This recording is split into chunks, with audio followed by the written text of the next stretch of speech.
जय हरिवंश। राधे राधे। आप सब ठीक ठाक खुश और स्वस्थ होंगे।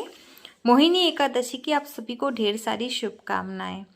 मोहिनी एकादशी के दिन तबीयत तो ठीक नहीं थी। आज ही मोहिनी एकादशी है, लेकिन मेरे को इनका श्रृंगार सेवा पूजा करनी थी आज के दिन, क्योंकि आजकल टाइम ऐसा चल रहा है, जैसे कि आपको पता ही है क्या हो रहा है हमारे देश में। और इसी के साथ हम दुनिया हिल जाए, लेकिन हमें अपने प्रभु जी की सेवा तो हम छोड़ भी नहीं सकते हैं। और इसलिए और बच्चों भी को भी मुझे आज के दिन, क्योंकि आज के दिन लड्डू गोपाल जी का कन्या स्वरूप में, मोहिनी स्वरूप में श्रृंगार होता है। तो वो श्रृंगार जब हम करते हैं ना, बच्चों के मन में बहुत सारे सवाल उत्पन्न होते हैं। तो वो श्रृंगार मैं करती हुई इनके सवालों, क्योंकि श्रृंगार करूँगी तो इनके सवाल भी उत्पन्न होंगे, तो वो सवाल मुझसे पूछेंगे तो ये जान भी पाएंगे कि मोहिनी एकादशी होता क्या है और इस दिन ऐसा स्वरूप क्यों धारण करा है।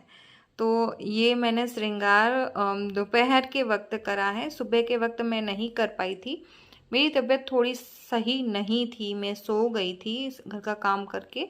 लेकिन उसके बाद मैं उठी हूँ और हाथ मुंह धोने के बाद मैं इनका अभिषेक कर रही हूँ।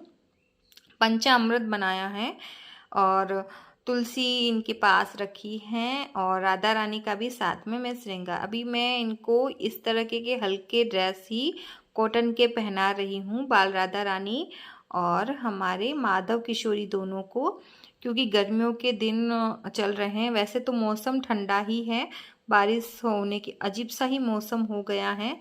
मौसम गर्मी फील नहीं हो रही है, बिल्कुल गर्मी नहीं लग रही है, लेकिन फिर भी कंफर्टेबल कपड़े इनको पहनाकर अभी रख रही हूँ, गर्मियों के दिन है तो इनको हल्का सा मैंने पंचामृत से इनको अच्छे से अभिषेक करवा दिया है और जल से इनका चेहरे और सब अंग हमने पोंछ लिया है पानी से। बाकी मैं इनका अंग अच्छे से पोंछ लूँगी। पंचामृत का हम अभिषेक करवाते हैं तो इसका मैं ध्यान रखती हूँ कि इनके अंग पर कोई भी पंचामृत नहीं रह जाए, अच्छे से इनको पोंछ लूँ।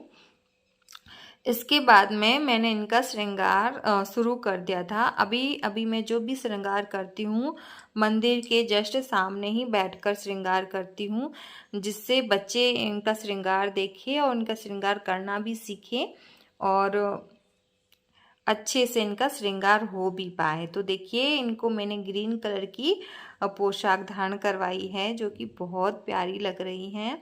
हमारे गोपाल जी के चेहरे की जो मुस्कुराहट वैसे भी बहुत प्यारी है। मोहिनी श्रृंगार करके बहुत ही अच्छा सा स्वरूप इनका आ रहा है।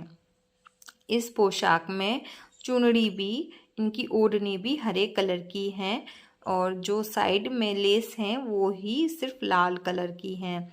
लाल कलर की पोशाक में मोहिनी श्रृंगार मैंने पहले कर रखा है। मोहिनी एकादशी के दिन मैं मोहिनी श्रृंगार हमेशा से ही करती हूँ।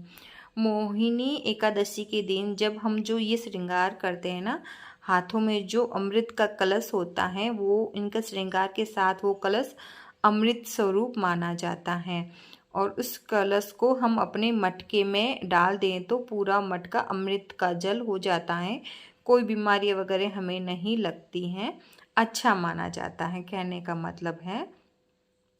और अच्छी चीज़ करने में मुझे नहीं लगता है कोई हर्ज किसी को होना चाहिए, कोई परेशानी होनी चाहिए। तो इसके बाद में देखिए, मैंने एक एक करके इनको लॉन्ग हार, शॉर्ट हार और इनको ईयरिंग्स धारण करवाए हैं। अब इनको बाल धारण करवा रही हूँ। अब इनको एक एक करके इनके माथे का श्रृंगार होगा। इनका श्रृंगार बहुत ही अद्भुत हो रहा है। मोहिनी श्रृंगार हमारे प्रभु जी ने, बच्चों ने पूछा भी था मुझे, जब मैं इनका श्रृंगार कर रही थी तभी मुझे बच्चों ने पूछा, मम्मा आप ऐसा श्रृंगार क्यों कर रहे हो। तो देखिए, कुछ क्लिप्स है ना जो मैंने इनकी माथा पट्टी लगाई और ओढ़नी ओढ़ाकर चंद्रिका इनके सर पर लगाई है ना, वो वीडियो का क्लिप छूट गया है, लेकिन आपको समझ में आ गया होगा कि माथा पट्टी लगाकर मैंने ओढ़नी ओढ़ाई है। और हाथ में जल का कलश भरा है। इस कलश में आप देख सकते हैं पानी भी मैंने भरा है। और बच्चों ने पूछा था तो मैंने इनको बताया कि समुद्र मंथन के वक्त जब इसमें से मंथन के अंदर समुद्र मंथन में जब अमृत निकला था तब हमारे श्री हरि ने मोहिनी श्रृंगार धारण करा था देवताओं को अमृत पिलाने के लिए और जगत की भलाई के लिए और पृथ्वी की सुंदरता बनी रहे और देवताओं के अंग अंग में ये अमृत कलश जा पाए, उसी के लिए उन्होंने मोहिनी श्रृंगार मोहिनी स्वरूप धारण करा था। इसकी कथा तो वैसे बड़ी है लेकिन बड़ा वीडियो हो जाएगा, इसलिए मैंने आपको छोटे में बताया, लेकिन बच्चों को बहुत ही प्रॉपर तरीके से मैंने इनको समझाया था। और मोहिनी श्रृंगार हमारे गोपाल जी बहुत प्यारे लग रहे हैं, इनकी चेहरे की मुस्कुराहट बहुत अद्भुत बहुत सुंदर लग रही हैं। अगर हम बाल राधा रानी के स्वरूप में भी कान्हा जी का श्रृंगार करते हैं तो ऐसा ही होता है। मोहिनी श्रृंगार के बाद में ही हमारे श्री राधा जी की एक छाया की उत्पत्ति होती है। मोहिनी श्रृंगार बहुत अद्भुत है और इसी के हजारों श्रृंगारों के करोड़ों श्रृंगारों के बराबर हमारी श्री राधा रानी लगती हैं। तो आपको ये छोटा सा वीडियो कैसा लगा ज़रूर बताएं। चैनल को लाइक और सब्सक्राइब करें। लाइट चली गई थी तो इस वक्त ऐसा स्वरूप नज़र आ रहा है। अभी मंदिर में स्थापित करेंगे और शाम को पूजा करेंगे।